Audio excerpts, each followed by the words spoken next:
면역력만 제대로 갖고 있다면 언제든 치유될 수가 있는 정말 약하고 약한 세포라는 거죠.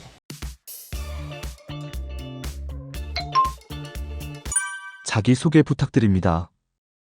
안녕하세요. 반갑습니다. 저는 병원 없는 세상을 꿈꾸는 병원장 상영철입니다. 오늘은요, 저의 그 의학적인 어떤 깨달음을 얻게 한 제 인생의 그 스승님이라고 제가 이야기하는데, 그분 중에 한 분인 칼 사이먼튼 선생님을 좀 소개해 드릴까 해요. 미국에 있는 그 오리곤주의 대학병원의 암센터에서 종양방사선과 전문의로 활동을 하시면서요, 암을 어떻게 보면 치료하는 의사 선생님이신데요. 종양방사선과 전문의는 방사선으로 암을 치료하는 의사예요. 이분이 이제 말기암 환자들을 방사선을 이렇게 치료하면서 어떤 의문점을 갖기 시작하면서 새로운 의학에 눈을 뜨게 됐는데요. 똑같은 치료를 했는데 어떤 사람은 치료가 잘 돼서 살아서 돌아오고 어떤 사람은 치료가 안 되고 죽음에 이르는지에 대한 것들이 의문이 생긴 거예요. 그래서 이걸 한번 집중적으로 연구하신 분인데요. 결국 그 차이는 환자의 마음의 문제라는 것을 의학적으로 최초로 밝히신 분이에요. 마인드, 바디, 스피릿 메디슨이라는 의학을 이제 창조하신 분인데요. 결국 병은 신체의 문제이지만은 결국 마음의 문제로부터 시작된다. 그래서 스트레스를 완화하는 이런 방법을 이제 만드셨는데요. 이분에 의하면 이 암이란 병은 어떻게 보면 병이 아니라는 거예요. 우리의 삶을 바꾸라고 하는 그냥 하나의 신호일 뿐이라는 거예요. 그렇게 살지 마. 바꿔봐. 라고 하는, 자신에게 상냥하게 살라고 하는 하나의 메신저 역할을 하고 있더라는 거예요. 우리는 원래 기쁘고 행복하게 살아야 해요. 이것이 우리의 본성인데 이 본성에서 멀어지니까 병이 오더라 라고 이렇게 이걸 이분이 이제 깨달으신 거예요. 그래서 새로운 암 치료에 어떻게 보면 새로운 패러다임을 만드셨다. 결국 이분은 이제 종양방사선과 의사를 그만두고 평생을 이 일에 매진하시게 되는데요. 제가 이분이 만든 이 프로그램에 인턴으로 참여할 수 있는 기회를 가졌었어요. 그때 이분의 말씀이 병이 와서 우리가 불행한 것이 아니고 행복하게 살지 않아서 병이 온 것이다 라고 하는 말씀을 딱 듣는 순간 뒤통수를 한 대 딱 얻어맞은 것 같은 그런 느낌이었어요. 결국 저도 이분의 의학을 만나고 지금까지 제가 했던 의학이 송두리째 막 흔들리는, 무너지는 그런 느낌을 받았는데요. 그래서 그 뒤로 저는 이제 정말 병원 없는 세상이라는 새로운 진료 인생을 살게 된 계기가 됐던 것 같아요. 그래서 오늘은 이분의 이야기를 기준으로 해서 말씀을 좀 드릴까 합니다.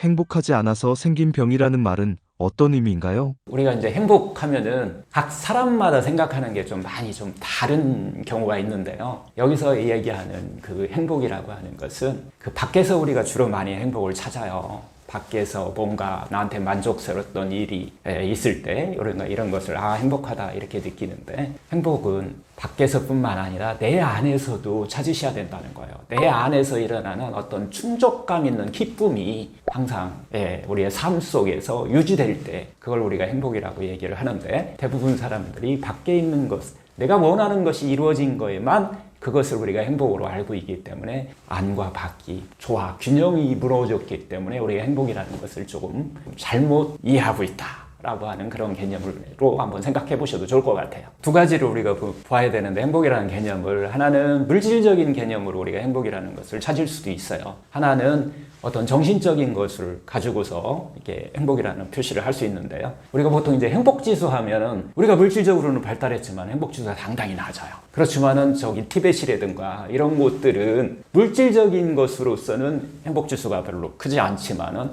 이 내적인 행복지수는 상당히 크다는 거죠. 그래서 이 두 개를 같이 균형을 이루었을 때 우리는 정말 그 본성으로부터 기쁨과 행복을 느끼면서 살 수 있다는 거죠. 상당히 많은 사람들이 이 근본적인 문제를 결국 우리의 삶의 목적이 행복이라고 그러는데, 행복이라는 근본적인 그 개념에서 죽을 때까지 우리가 모르고 살다가 가시는 분들이 대부분이라는 거예요. 그래서 내적인 행복과 외적인 행복이 균형을 이루었을 때 우리 안에서 일어나는 기쁨과 행복이 스스로 나온다라고 하는 그런 개념입니다. 우리 이제 내적인 행복이라고 그러면은 우리 마음에는 두 가지가 이렇게 들어있다고 보시면 돼요.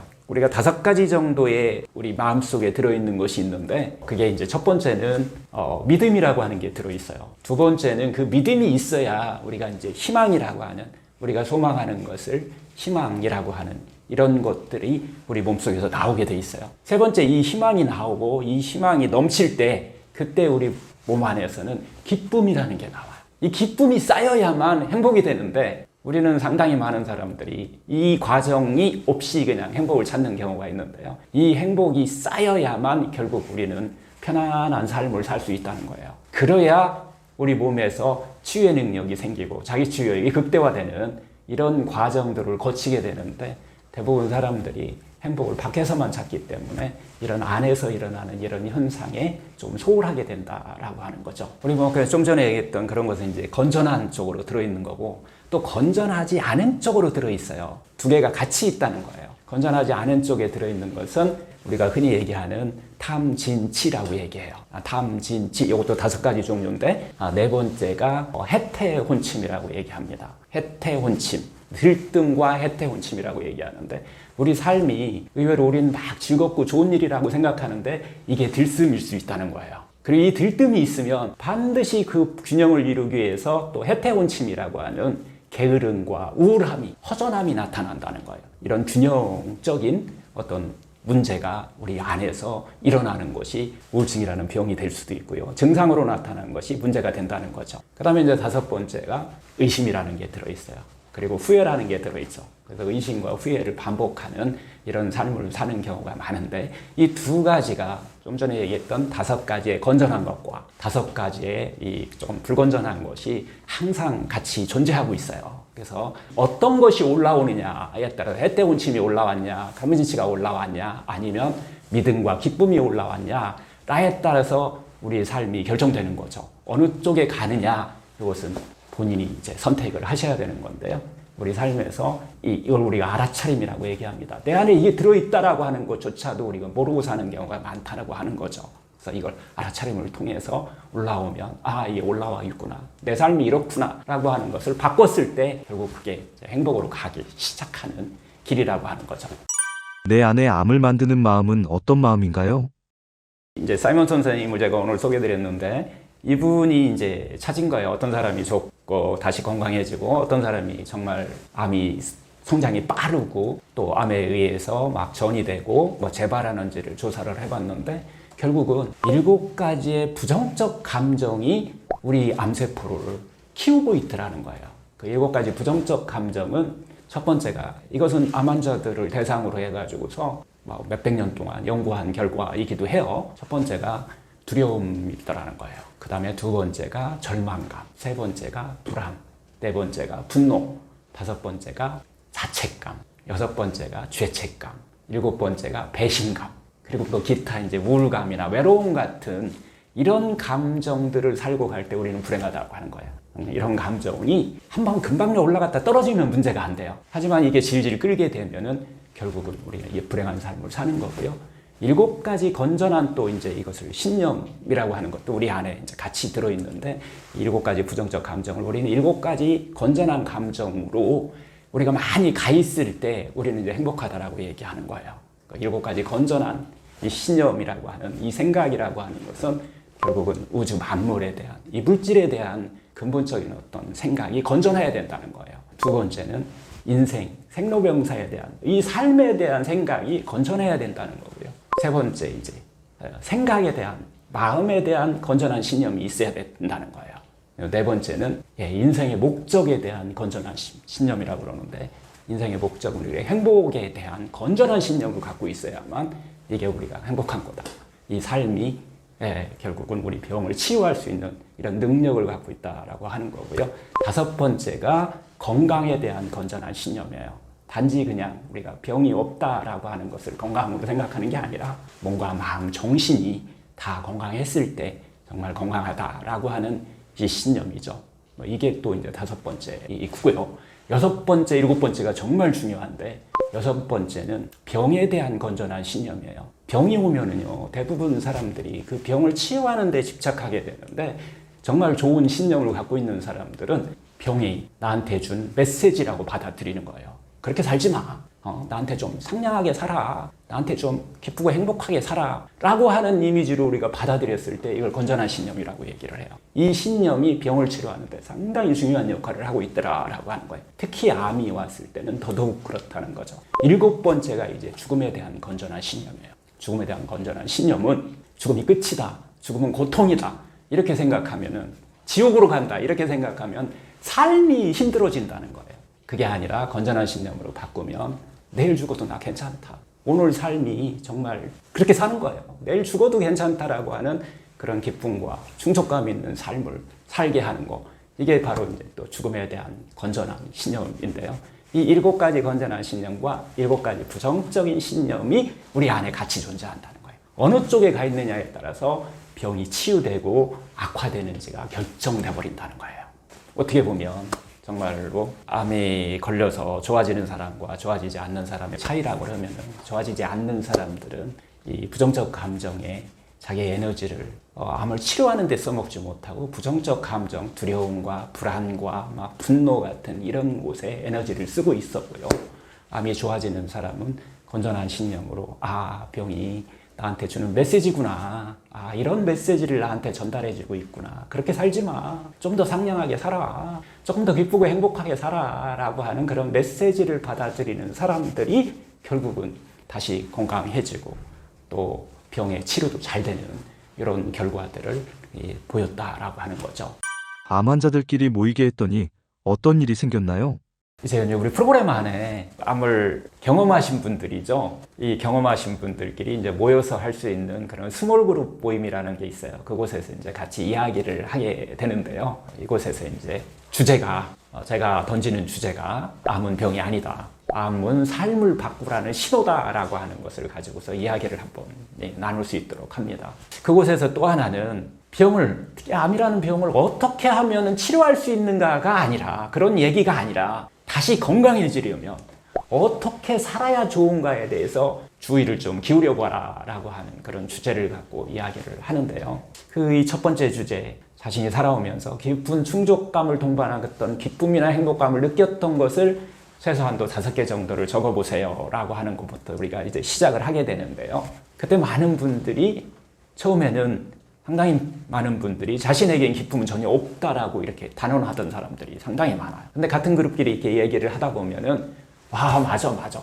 자신에게도 깊은 충족감과 기쁨이 있었다는 것을, 행복한 삶이 있었다는 것을 기억해낸 분들이 상당히 많다는 거예요. 어느 이제 할머니가 한 분이 이 프로그램에 참석하셨어요. 80대 정도 되셨는데요. 자궁암에 걸렸던 이 할머니가 참석을 하셨는데요. 이 할머니는 몇 년 전에 림프 뼈까지 다 전이가 돼가지고서 결국 이제 말기암으로 진단 받으신 거예요. 병원을 몇 군데 찾아다녀 보셨는데 다시 또 진찰 받고 해보셨지만 연령적인 나이적인 문제도 있고 하셔갖고 항암이나 수술 같은 거 이제 안 하시는 게 좋겠다. 할 수가 없다. 병원에서 이렇게 단 방사선 치료는 한번 해볼 수 있겠다라고 하는 그런 진단을 받았다고 해요. 그래서 이분이 이제 입원해서 이제 방사선 치료를 받게 되는데 예후가 별로 좋지 않았기 때문에 방사선도 이제 치유 효과가 별로 없었던 거예요. 그래서 이제 의사 선생님으로부터 이제부터는 병과 사이좋게 지내십시오라고 이렇게 통보받았다고 해요.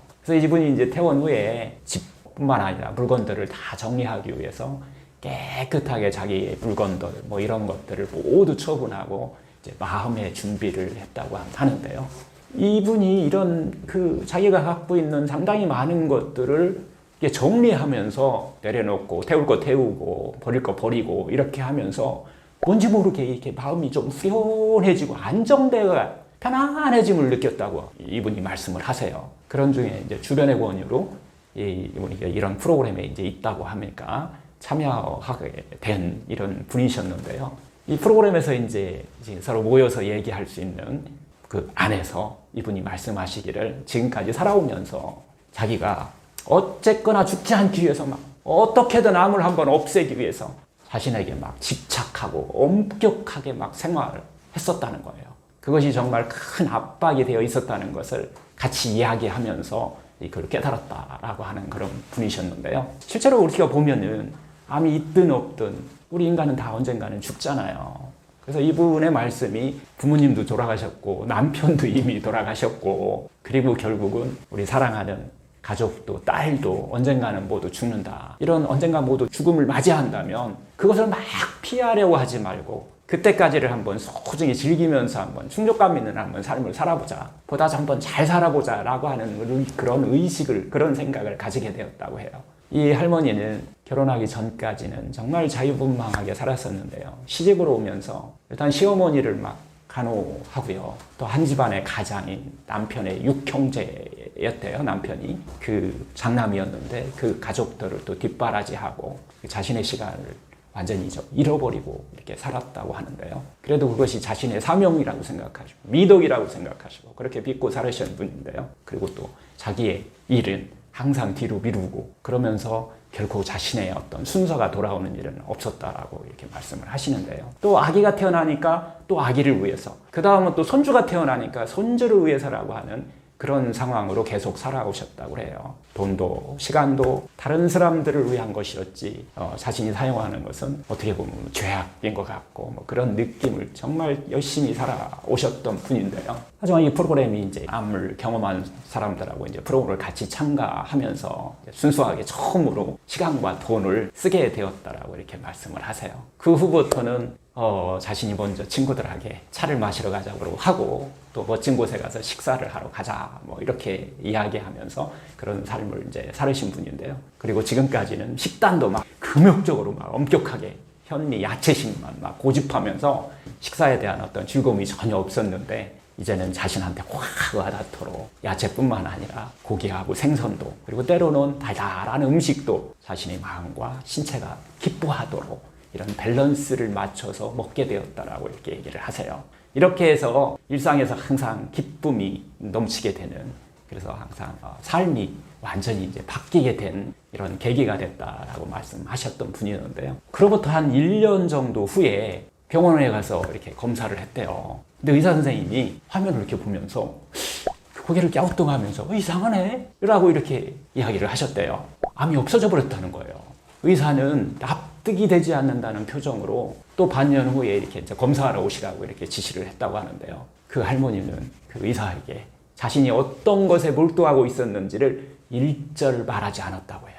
자신이 이야기한다고 해도 의사는 자신이 하는 일을 이해할 수도 없을 것이고 또 비판받고 싶지도 않았기 때문에 자신의 안에 이제 소중히 간직해 두기로 했다고 해요. 이건 정말 현명한 자세입니다. 자신이 옳다고 믿는 것을 주위가 옳다고 납득하기까지 기다리고 있다가는 우리의 인생은 생각하는 방향으로 흘러가지는 않을 수도 있어요. 자신이 이해하고 있는 것을 항상 다른 사람이 이해하고 있을 필요가 없다는 거예요. 자기 자신의 개성을 존중하시고 지금까지의 모든 삶의 어떤 정보나 경험을 가지고 이것이 내게 정말 올바르다. 또 이런 것들이 깊이 있는 어떤 믿음으로 나온 것이라면 그 상황을 알지 못하는 의사나 다른 사람한테 그것을 설득할 필요는 없다는 거죠. 스스로 그것을 할 수 있도록 자기 자신을 응원해주는 그런 자세가 중요하다라고 하는 거예요.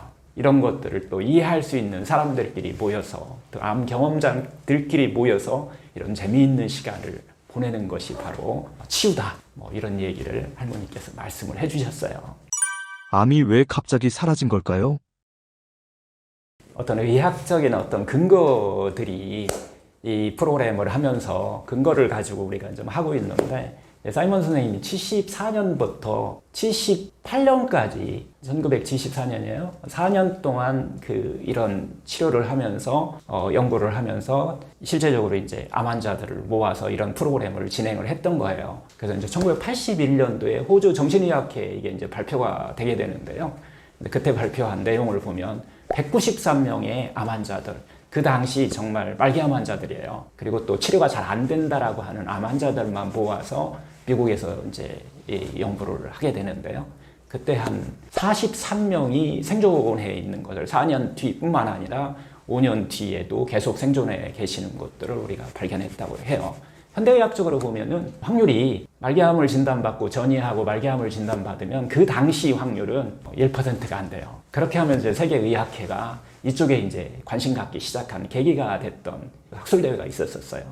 그걸 기준으로 해서 저도 이제 그 프로그램을 하고 있기 때문에 그 경험을 통해서 이렇게 하는데 제가 이제 뭐 통계낼 수는 없지만 일단은 삶의 질의 변화가 일어나는 건 확실해요. 에너지가 넘치고 가장 또 암을 진료하다 보면은 뭐 암에 대한 어떤 괴로움보다 그 우리의 생각의 문제가 생기는 거죠. 부정적 감정이 너무 올라오기 때문에 우리 몸이 막 긴장하면서 첫 번째로 나타나는 것이 이 불면이나 만성 피로 같은 것이 나타나는데 이런 변화는 확실하게 일어나는 것을 거의 모든 사람한테 변화가 일어나는 것 같아요. 그리고 이제 저는 아직 이게 뭐 10년 정도 제가 이제 이 치료를 이제 적극적으로 과거에는 저는 이제 음식을 가지고서 이제 치료하는 일을 하다가 좀 한계를 또 의학의 한계를 느껴서 이 분의 의학을 스승으로 모시고 제가 하게 된 것은 이제 7년 정도 되고 있는데요. 뭐 이 정도 변화한 것은 이제 우리가 확실히 많이 느낄 수 있고요. 혈액 검사에서 변화가 일어났는데 정말 좋아졌다라고 하는 것들도 대부분 그것은 우리가 좀 통계를 내고 있지는 않지만은 제가 보고 있는 분들 중에서 상당수 그렇게 이야기를 하시는 것까지는 경험을 하고 있어요. 프로그램이 결국은 이제 우리나라에서 이제 어떻게 보면 의사들이 이제 안 하던 프로그램이니까 새로운 프로그램을 통해서 이런 과정들은 좀 더 우리가 좀 지켜봐야 된다라고 하는 좀 긍정적으로 좀 바라볼 필요가 있다라고 하는 생각이 듭니다. 그래서 저도 이제 이 고민을 많이 해요. 이제 이 선생님을 만나고 제가 이제 의학이 이제 솜돌이채 같은 흔들렸다 그러는데 저는 눈에 보이지 않는 것은 믿지 않는 사람이었어요. 과학으로 증명되지 않는 것은 믿지 않는 사람이었어요. 그리고 저는 상당히 이렇게 릴렉스하고 잘 산다고 생각을 했었는데 이 프로그램을 통해서 제가 얼마나 긴장된 삶을 살고 있는지를 알아차렸기 때문에 지금은 그 긴장을 좀 릴렉스하고 삶을 좀 행복하고 기쁘게 사는 것이 제 삶의 목표이다라고 하는 거예요. 여기서 제가 항상 얘기하는 것이 저도 이제 언제 암에 걸려도 정말 하나도 이상하지 않을 정도로 이제 항상 제가 말씀드리는 것은 우리가 암이 오는 사람들이 어떻게 보면 이제 공통점이라고도 하는데 이 네 가지가 있다고 해요. 첫 번째는 늘 거치레를 하는 성향이라고 제가 수없이 반복하고 얘기를 드리게 되는데 늘 거치레를 하는 성향을 갖고 있더라는 거예요. 저도 한번 저를 쳐다보니까 늘 거치레를 하는 성향을 제가 갖고 있더라는 거예요. 두 번째는 누가 조금만 저를 비판해도 막 그걸 막 변호하려고 하는 두 번째가 늘 자신을 변호하려는 그런 성향을 우리가 갖고 있더라는 거예요. 세 번째는 쉽게 이 부정적 감정이라고 하는데 불안과 분노에 쉽게 노출되고 있는 그런 삶을 살면서도 이런 긴장된 삶을 살면서도 내가 그걸 모르고 있었더라는 거예요. 네 번째는 이런 우리가 삶을 살면서 분출할 수 있는 기회가 있어야 되는데 그 분출하는 기회들을 제대로 내가 못하고 살았던 것들이 지금까지 삶에 7년 전의 삶과 7년 후의 삶은 이제 확실히 바뀌게 되는데요. 저의 어떻게 보면 지금 삶의 목표라고 그럴까요?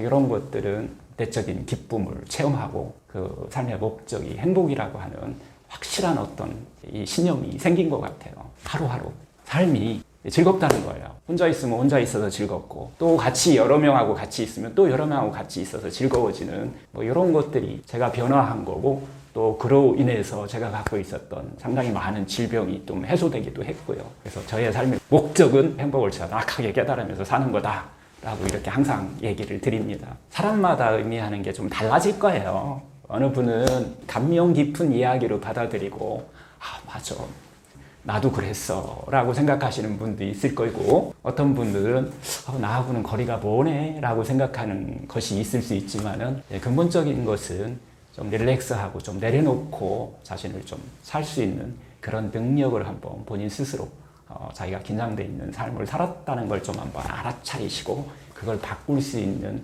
계기를 좀 제공하지 않는가라는 생각합니다. 암 환자들이 특히 대답을 어려워하는 질문이 있나요? 암 환자들이 대답하지 못하는 질문 중에 어떻게 보면은 이게 이제 우리가 프로그램을 할 때 암 환자들한테 이렇게 주로 물어보거든요. 물어보는 중에 인생에 있어서 본인이 정말 충족감 있는 어떤 기쁨과 어떤 행복감을 느낀 것을 최소한 한 5개 이상 한번 써보라라고 하는 이런 숙제를 내드리게 돼요. 그런데 암 환자들의 대부분은 자신에게 엄격하고요. 타인에게 좀 상냥하게 그렇게 살아가는 사람들이 많다는 거예요. 특히 참을성이 강한 사람들이 많다 보니까 자기 자신을 희생하면서 우리 삶의 목적이 기쁨과 행복이라는 그 본성에서 멀어지는 경우가 많다는 거예요. 그래서 우리가 실제적으로 우리가 보게 되면 이 프로그램 참가하면서 첫 번째로 내주는 과제가 결국은 기쁨이나 행복감을 느꼈던 것을 최소한 또 5개 정도만 한번 적어보세요 라고 하는 거예요. 그런데요, 놀랄만한 점은요, 암 환자의 대부분이 이 질문에 즉시 답하지 못한다는 거예요. 실제로 프로그램에 참석한 사람 중에는 겉으로 보기에는 정말 사회적으로 또 비즈니스적으로는 성공한 분들도 많거든요. 지위와 명예, 충분한 돈과 시간을 가진 사람들도 많은데, 그리고 또 가정적으로 또 행복해 보이는 사람들이 상당히 많이 참여하는데요. 그런 지위도, 돈도, 명예도, 시간도 있는 그런 분들이 같이 이구동성으로 하는 말씀이 인생의 충족감, 기쁨이 있었는지 잘 모르겠다라고 말하는 거예요. 그런데요, 병은 또 싫고요, 죽는 것도 더더욱 싫다고 했어요. 그러면 무엇을 위해서 살고 있느냐라고 이렇게 질문을 던져보면 특별히 꼭 살아야 될 이유가 있는 것도 아니다라고 또 이렇게 대답하는 거예요. 그런데 죽기는 싫다는 거죠. 정말 완수해야 될 어떤 책임이나 해야 할 일이라면 내가 하루 종일 얘기하래도 얘기할 수 있다. 하지만 자신 진짜로 하고 싶은 것이나 깊은 충족감이나 이런 기쁨을 얻을 수 있는 것은 없다는 거예요. 이것이 바로 암의 치유의 과정에서의 어떤 함정이다. 치유의 요점이 되기도 한다는 것이죠. 암이란 병의 어떻게 보면 의미는 절벽 위에 낭떠러지예요. 떨어지면 절벽인데 절벽 위에 처져 있는 철조망과 같은 역할을 하는 것이라고 그렇게 이해하셔도 될 것 같아요. 더 이상 들어가지 말라라고 하는 하나의 경고라는 거예요. 그렇게 살지 말아라. 삶을 바꾸라는 하나의 신호라는 거죠. 기쁨과 행복이란 본성으로 되돌아가라는 어떤 메시지를 담고 있다는 거예요. 그런데 대부분의 사람들이 암을 치료할 때 막 암이라는 병에서 막 빠져나가기 위해서 막 정말 노력하고 애쓰면서 끙끙거리면서 결국은 그 철조망 주변에서 그냥 헤맬 뿐이라는 거예요. 잠깐만 암의 메시지에 귀를 기울여 보시라는 거예요. 우리의 삶의 본성, 기쁨과 행복한 삶으로 돌아간다라고 하는 가장 중요한 작업을 우리가 잃어버리고 있는 경우가 많다는 거죠. 물론 암에 걸린 이상 암세포를 제거하는 것은 일시적인 효과를 낼 수는 있어요. 그러나 그것이 근본적인 해결 방법이 될 수는 없다는 거죠. 가장 중요한 것은 암을 진단받으면 암이 나에게 전달하라는 그 의미, 무슨 의미를 가지고 왔는지 그것을 한번 생각해 볼 필요가 있다는 거예요. 자신한테 기쁨을 주는 것, 좀 더 행복하는 사는 것에 마음을 좀 집중해야 된다는 거죠. 암이라는 병의 어떤 이 부정적 감정에서 마음이 좀 멀리 좀 떨어져서 자신이 원래 가야 할 길, 기쁨과 행복이란 본성으로 돌아가야 한다라고 하는 거예요. 기쁘고 행복하게 사는 것, 이것이 암을 치유하는 시작이 될 수 있다라고 하는 것이죠. 암 환자 기쁨 리스트를 작성하는 것이 왜 중요한가요? 암 환자예요. 대부분은 스트레스 받기 쉬운 성격을 가지고 있어요. 많은 환자분들이 암에 걸려서 불행한 것으로 이렇게 생각한다고 그랬잖아요. 근데 실제로는 행복하게 살지 않아서 암에 걸린다라고 하는 이야기를 제가 드렸었는데요. 되돌아보면은 암 진단을 받기 전부터 다양한 스트레스를 우리가 안고 살아요. 긴장된 삶을 살았기 때문에 결국 암이란 병이 온 거라는 거죠. 이 눈에 보이지 않는 어떤 마음의 문제가 몸의 병을 만든 거예요. 몸과 마음이 서로 연결되어 있다는 것은 이제 의학적으로 모두 밝혀진 사실이잖아요. 그래서 우리의 인간에게는 정말 과학적으로는 측정할 수 없는 어떤 힘이 잠재해 있다는 건데요. 과학의 아버지 아인슈타인은 이런 말씀하셨죠. 나는 우주의 법칙에 대해서는 여러분보다 확실히 많이 알고 있다. 하지만 인간에 대해서는 아는 것이 별로 없다라고 이런 표현을 하셨어요. 그래서 그것이야말로 우리 나 자신에 대한 어떤 탐구야말로 정말 의미 있는 일이다라고 이야기를 하셨는데요. 또 위대한 의사 우리 슈바이처 박사는 내 안에 100명의 현명한 의사가 있다라고 하신 거예요. 내 안에 현명한 의사가 있는데 내가 방해만 하지 않으면 무엇을 하면 좋을 건지 다 알고 있다는 거예요. 그 의사가 다 알고 있다라고 하는 거죠. 우리는 원래 자기 치유력이라고 하는 우리가 치료나 약에 의존하지 않더라도 자기 자신을 낫게 하는 힘을 가지고 있다는 거예요. 이런 자기 치유력을 높이기 위해서는 자신의 내면에서 어떤 충족감 있는 기쁨과 행복감이 올라와야 된다. 그쪽에 마음이 많이 가야 된다는 거예요. 동양의학에서도 똑같은 얘기 하잖아요. 생명의 에너지나 어떤 기운을 높이기 위한 가장 효과적인 방법은 깊은 충족감을 동반한 어떤 기쁨이나 행복감이 있는 상태를 만드는 것이다 라고 말하고 있는데요. 우리가 자기 자신의 어떤 본성으로 돌아가서 건강하고 풍요로운 인생을 만들기 위해서는 어떻게 하면은 기쁘고 행복하게 살 것인지를 생각하는 것이 가장 중요하다는 거예요. 그리고 그것을 실현하기 위해서는 자기 자신에게 상냥하게 사는 어떻게 보면 자세가 필요하다는 거죠. 그런데 우리의 평상시 이렇게 삶을 보면 우리는 부정적인 것에만 눈을 돌리기가 쉽다는 거예요. 나쁜 소문은 좋은 소문의 6배의 속도로 퍼진다는 말이 있어요. 부정적인 정보는 보다 빨리 사람들의 주의를 이끈다는 거예요.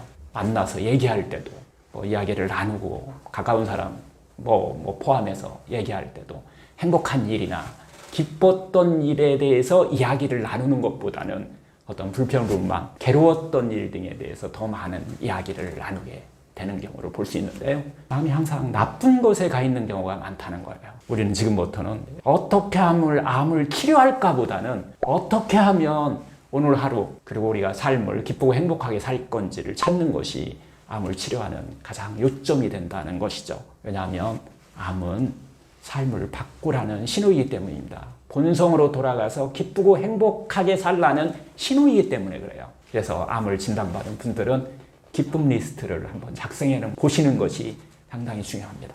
기쁨 리스트는 어떻게 작성해야 할까요? 기쁨 리스트는 하여튼 암 환자의 대부분이 참고 열심히 사는 사람들이 많다고 얘기를 드렸는데요.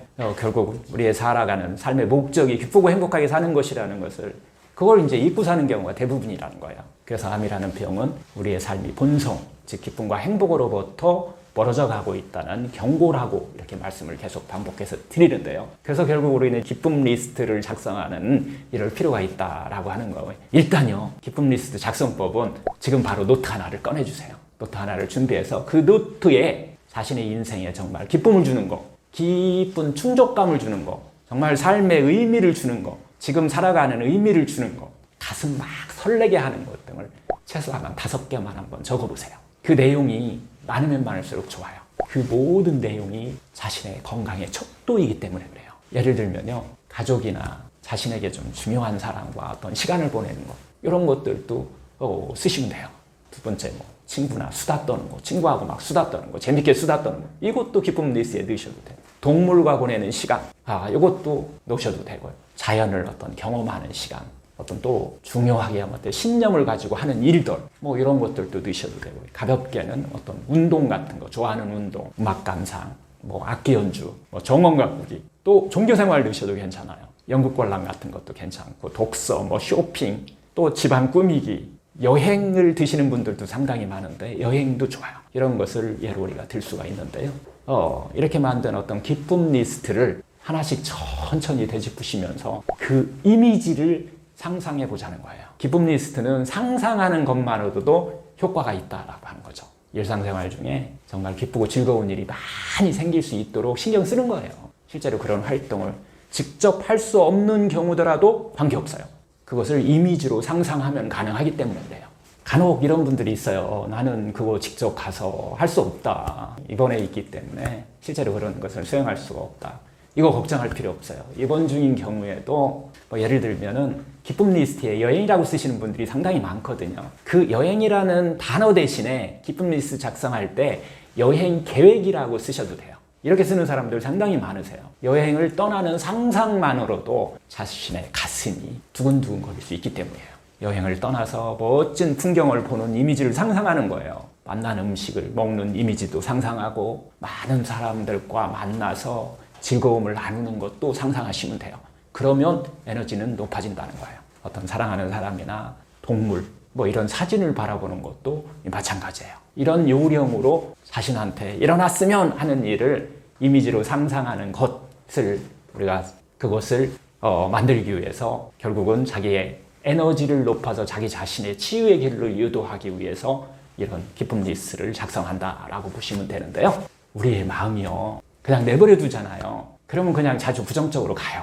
그래서 자기도 모르게 에너지를 뺏기고 있는데 뺏기고 있는지조차 우리가 모르고 그냥 살아간다는 거예요. 결국 기쁨 리스트를 많이 작성하셔서 마음이 항상 즐거운 곳에, 좋은 곳에 가 있는 것이 에너지를 향상시키다, 자기 치유력을 높이는 것이다 라고 하는 거예요.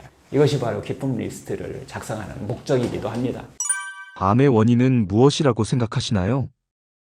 우리는 이 암이 발병되기 전이나 발병된 이후에도 정말 다양한 고통 속에서 살고 있어요. 매일 편안한 마음으로 기쁨과 행복한 삶에 몰두하면서 이렇게 살 수 있다면 좋겠지만은 현실은 우리가 그렇지 않아요. 우리의 편안함을 방해하는 것은 늘 침울한다는 거예요. 그리고 내가 나는 기쁘고 행복하게 살았으면 좋겠어, 막 그것만 했으면 좋겠어, 이렇게 한다고 해서 그렇게 살 수 있는 게 아니라는 거예요. 우리 안에는 항상 이 불안과 초조, 분노, 두려움, 배신감, 이 죄책감이나 자책의 마음 같은 부정적 감정들을 내 안에 오랜 기간 갖고 있었다는 거예요. 잠재의식 속에 갖고 있다는 거예요.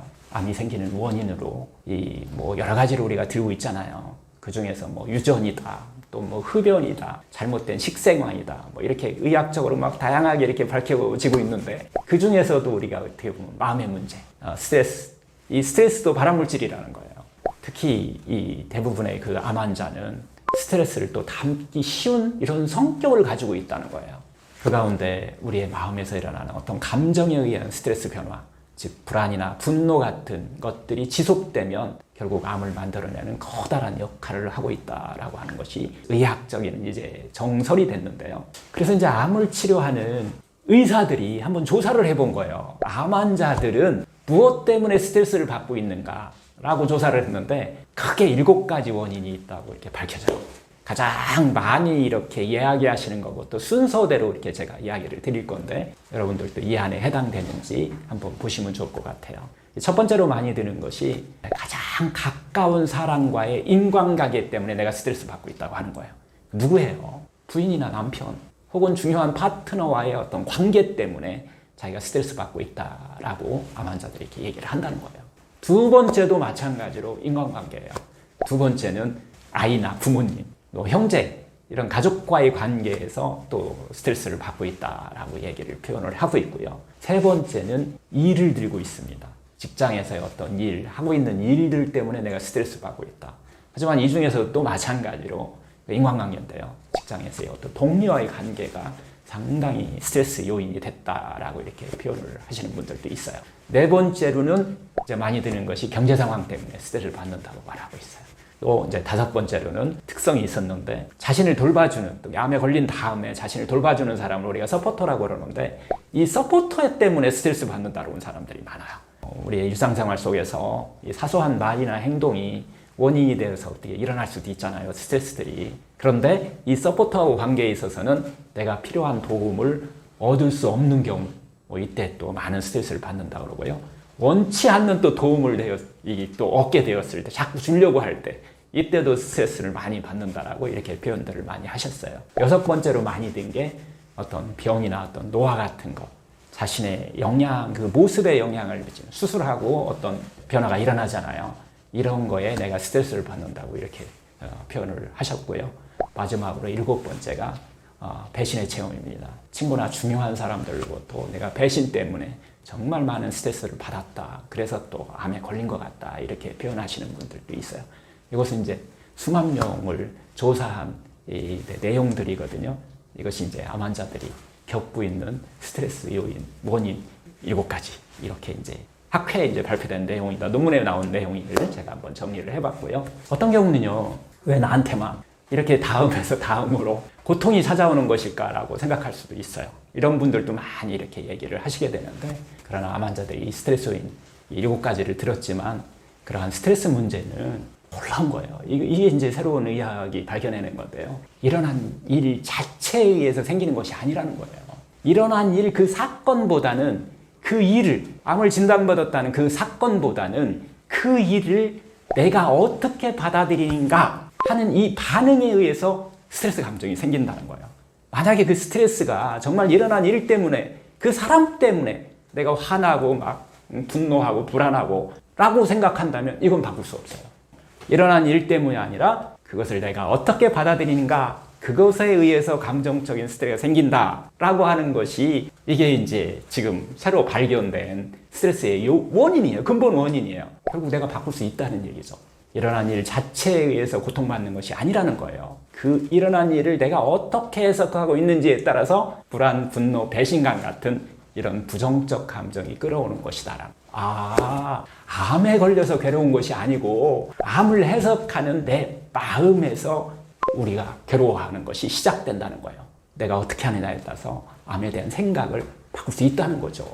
아주 간혹요, 암을 진단받고 나서 럭키라고 말하는 분이 있어요. 아주 간혹이에요. 그분들의 이야기가 삶이 너무너무 바쁘고 막 정말 죽을 것 같았는데 그래서 내가 쉬지도 못하고 그랬는데 암에 걸림으로써 쉴 수 있게 되었다라고 이렇게 이야기하시는 분들도 있어요. 그리고 또 정말 어려운 일에서 좀 벗어날 수 있었다라고 이렇게 표현하는 분도 있는데요. 어떻게 보면 우리가 암에 대한 어떤 고정관념이라고 하는데요. 암은 죽음이다. 암은 하는 고통이다. 암의 치료는 고통이다. 뭐 이런 것들의 어떤 고정관념을 갖고 있는 경우가 많아요. 이 고정관념을 한번 바꾸면 괴로움에서 벗어날 수 있다는 건데요. 만약 괴로움의 근본 원인이 일어난 일 때문이라면 다시 한번 또 우린 바꿀 수 없어요. 계속 괴로워하고 있어야 돼요. 그러나 이러한 일은 바뀔 수 있다라고 하는, 일어난 일은 바꿀 수 없지만은 그것을 받아들이는 내 감정, 내 생각은 바꿀 수 있다는 거예요.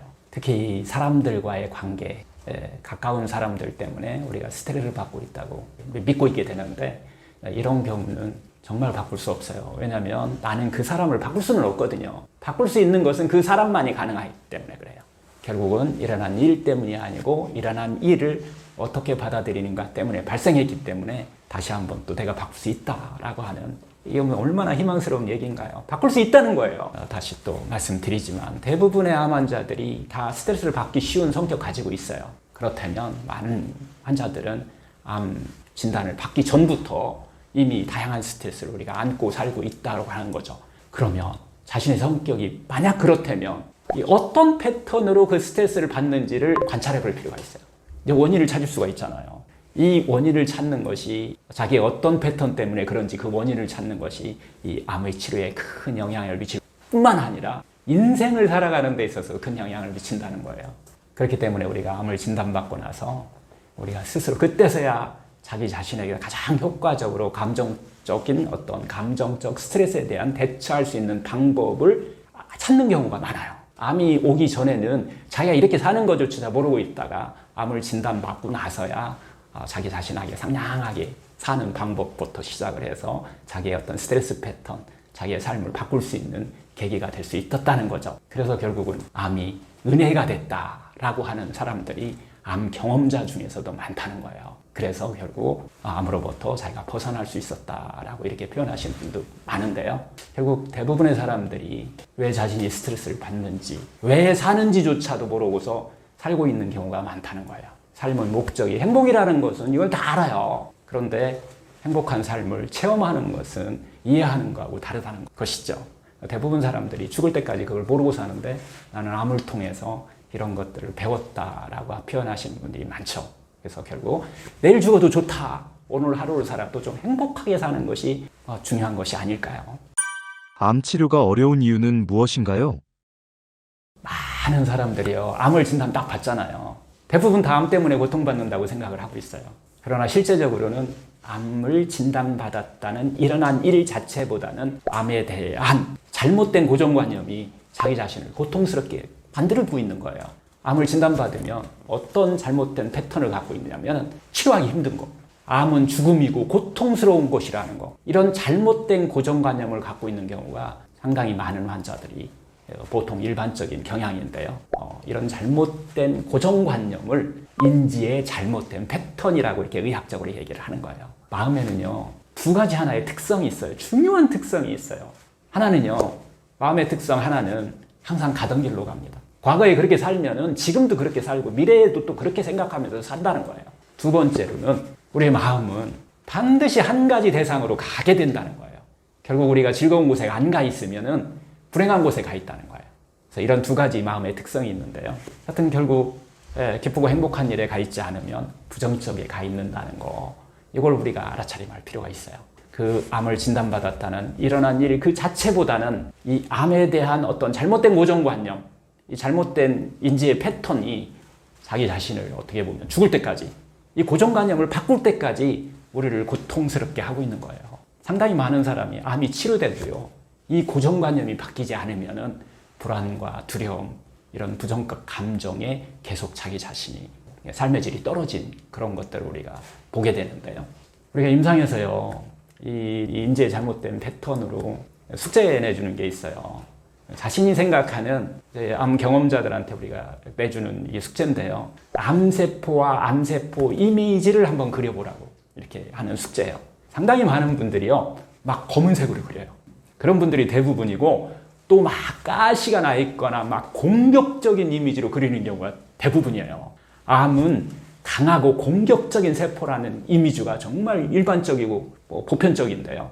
그러나 실제로는요, 암세포는요, 정상세포를 공격하는 것이 아니에요. 의학적으로 정상세포를 공격한 경우는 없다는 거예요. 암세포는 세포학적으로 봤을 때도요, 정말 매우 약하고 막 일그러지고 불완전하고 곤란한 세포라는 거예요. 암세포를 기능적으로 이렇게 쳐다봐도 실제로는 약하고 일그러지고 혼란한 세포라는 거죠. 암세포는요, 밖에 딱 나오잖아요. 그러면은 혼자 못 살아요. 오래 뭐 그냥 금방 죽어요. 3초 이내에 죽는다고 그래요. 현미경으로 뭐 이렇게 우리가 연구를 하려고 암세포를 밖에 꺼내놓으면 3초도 못 살고 죽는데요. 약하고 약해서 혼자 있으면 못 산다는 거예요. 정상세포는 오랫동안 우리가 살아있다는 거죠. 어떻게 보면 이 암세포는 우리가 정말 면역력만 제대로 갖고 있다면 언제든 치유될 수가 있는 정말 약하고 약한 세포라는 거죠. 우리 몸이 본성으로 돌아가서 조금만 더 기쁘고 행복하게 살아가게 되면 자연스럽게 그냥 소멸되는 세포라는 거예요. 암을 치료하는 의사들에 의하면요, 메커니즘으로 봤을 때 가장 닮은 암세포와 가장 닮은 것이 지방세포라고 얘기해요. 메커니즘으로 봤을 때 지방세포가 가장 비슷하다고 하는데요. 지방세포도 계속 증가하는 세포예요. 암세포도 계속 증가만 하잖아요. 그런데 우리가 지방세포 자체는 뭐 지방세포가 어딘가를 공격하나요? 전혀 공격하지 않잖아요. 그런데 사람들은 지방세포를 공격적이고 막 무섭다고 생각하지는 않는다는 얘기예요. 그렇지만은 인간이 지방이 너무 늘어나서 막 비만이 되고 몸 막 혈관 안에 막 지방이 쌓이게 되면 몸 상태가 결국 나빠져서 죽음에 이르는 경우도 있잖아요. 이런 케이스도 많잖아요. 하지만 우리는 그 지방세포를 보고서 공포심을 갖지는 않는다는 거예요. 그런데 실제적으로는 사망 원인 중에 1위가 암이 아니고요, 비만과 관련된 지방세포와 관련된 심혈관계 질환이라는 거예요. 그런데 대부분의 사람은 지방세포 때문에 무서워하지는 않잖아요. 지방세포가 좀 늘었다고 막 위기감을 막 느끼나요? 그렇게 느끼지 않는 사람이 종양 마커가 좀 올라갔다고 하면 막 큰 소란이 일어나잖아요. 불안해하고 인생이 끝난 것 같고 뭐 이런 생각을 갖고 있는 경우가 있는데요. 이런 것들을 우리가 인지의 잘못된 패턴 때문에 그렇다라고 하는 거예요. 암세포도요, 지방세포와 정말 비슷해요. 뭐 똑같다고 표현하시는 분들도 있어요. 물론 계속적으로 막 비정상적으로 막 늘어나기 때문에 암세포가 어디를 막 압박하잖아요. 장기를 압박하거나 하면은 또 건강을 해칠 수 있어요. 그리고 통증도 올 수 있어요. 결국 그게 너무 심하면은 결국 죽음을 이르게 하는 경우도 있겠죠. 근데 이게 이제 놀라운 것은 이게 보통 의사들 있죠. 암을 치료하는 일반 의사들도 마찬가지예요. 암의 이미지를 한번 그림으로 그려보라고 하면은 암세포 정말 막 시커멓고 뾰족뾰족한 이런 가시도 친 독한 세포로 묘사해서 그린다는 거예요. 의료업에 종사하시는 분이 암에 걸린 환자들도 있잖아요. 그분들한테도 암세포 이미지를 한번 그려보라라고 하면은 놀랍게도 일반 환자와 마찬가지로요, 정말 공격적이고 강하고 무서운 세포라고 이렇게 또 그림도 그리고 또 그렇게 대답을 한다는 거예요. 그럼 이제 다시 이제 우리가 한번 또 물어보기도 하죠. 세포학적 견지에서 봤을 때 암세포는 지방세포와 비슷한 거 아니냐, 뭐 그렇지 않은가요? 라고 이렇게 물어보면은요, 그때 대답은 다 한결같아요. 그렇게 말씀하시는 거 보니까 또 그런 거 같다, 확실히 그렇다, 뭐 이렇게 얘기를 하세요. 그래서 암은 결코 공격적이지 않다는 거예요.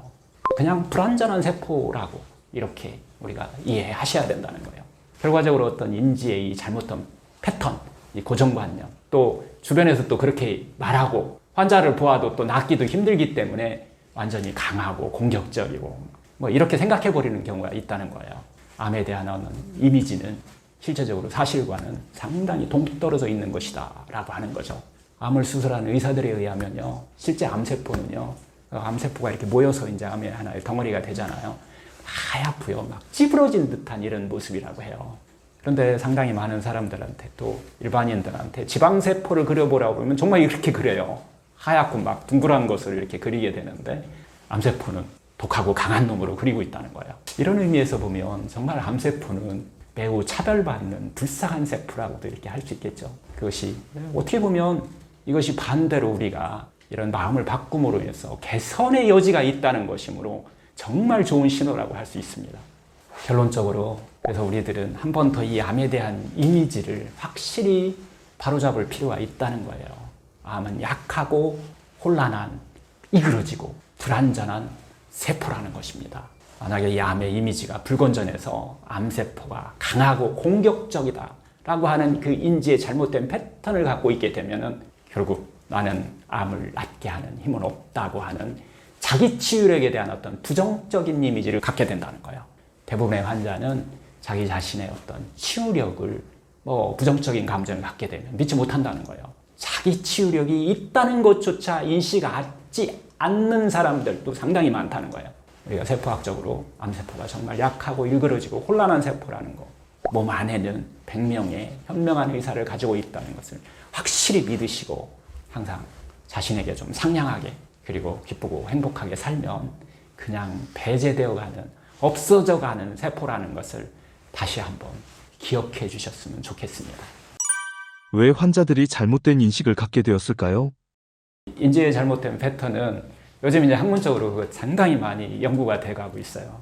이제 그걸 우리가 이제 스키마라고 이렇게 표현하는데요. 심리학적으로는 그걸 스키마다 이렇게 말씀을 드리는데, 스키마라고 하는 것은 이미 3살 이전에 부모로부터, 부모의 그 감정, 그 감각적인 어떤 그런 걸로부터 내가 세포가 기억하고 있다는 거예요. 감각과 느낌으로 기억하고 있다는 거예요. 다시 말하면 생각으로 기억하고 있기 때문에 자기가 왜 그런지를 몰라요. 이것을 우리가 얘기하면 잠재의식 속에 이미 기억돼 있다라고 보는 거죠. 옛날에는 이것을 업이라고 그랬어요. 동양에서는 그걸 업이다라고 했는데, 그걸 이제 서양에서는 과학적으로 찾아보니까 그게 스키마다라고 해서 요즘 이제 스키마를 또 없앨 수 있는 여러 가지 또 방법들이 나오게 되는데요. 결국은 상당히 오래전부터 내가 살아오던 어떤 패턴이 결국은 그걸 만들고 있었더라라고 하는 거예요. 그래서 지금 그 패턴을 알아차리고 그걸 어떻게 바꿔야 되는지 이걸 우리가 지금 생각해 봐야 될 때가 된 거죠. 잘못된 인지를 어떻게 바꿀 수 있을까요? 좀 전에 얘기했지만 우리 생각, 마음의 패턴, 원래 갖고 있는 특징이 있다고 그랬잖아요. 가던 길로 계속 가는 거예요. 내가 머릿속으로는 이해하지만은 머릿속으로 이해해서는 이게 바꿀 수 없어요. 어디가 이게 딱 기억돼야 되냐면 내 몸 세포가 하나하나 다 기억해야 돼요. 그러려면 보통 한 3개월 정도가 걸립니다. 근데 우리는 보통 머릿속으로 이해하고 막 바꾸려고 끙끙거리고 노력하고 있다는 거예요. 그러면 못 바꿔요. 왜? 자기가 생각하는 패턴이 옛날 것이기 때문에. 그래서 새로운 패턴, 새로운 길을 나는 연습을 3개월 정도는 하셔야 새로운 길로 그것을 이렇게 바라볼 수 있는 힘이 생겨요. 한 3개월 정도. 그래서 이 프로그램이 3개월짜리 프로그램입니다. 결국은 우리가 인지의 잘못된 패턴은 생각에서 만들어낸 거예요. 그래서 중요한 것이 대부분 사람들이 머리로 이해하는 것은 생각으로 이해한다는 거예요. 결국은 이 인지 패턴을 바꾸는 가장 중요한 것은 그 생각을 내려놓을 수 있어야 돼요. 결국은 생각으로 하면은 가던 길로 가기 때문에 그 생각을 내려놓는 것이, 그리고 나서 볼 수 있는 게 있어요. 생각을 내려놓으면 보일 수 있는 게 있어요. 그게 우리 몸에서 나타나는 어떤 지혜라고 우리가 표현하게 되는데, 지식이 아니고 지혜라는 거예요. 그걸 볼 수 있는 힘을 키우는 것, 생각을 내려놓는 것이 가장 중요하다라고 이렇게 말씀드릴 수 있어요. 구독자분들에게 해주고 싶은 말씀이 있으신가요? 이제 길게 말씀드렸는데요. 경청해 주셔서 감사드리고요. 특히 이제 암을 갖고 있는 분들, 또 가족들한테 어떻게 보면 좀 희소식이 아닌가요? 현대의학적으로 어떤 치료하기 정말 힘든 병이라고 해도 그것은요, 표준 치료 얘기하는 거예요. 항암 방사선 수술로 치료했을 때의 확률 통계이지, 내가 어떻게 하느냐에 따라 달라진다는 것이, 내 마음이 어떻게 살아가느냐에 따라서 달라진다는 것이 빠져 있어요. 정말 희망스러운 얘기가 아닌가요? 마음을 가지고 자신에게 좀 상냥하게 그런 마음적인 접근도 치료에 같이 하셨으면 좋겠습니다. 감사합니다.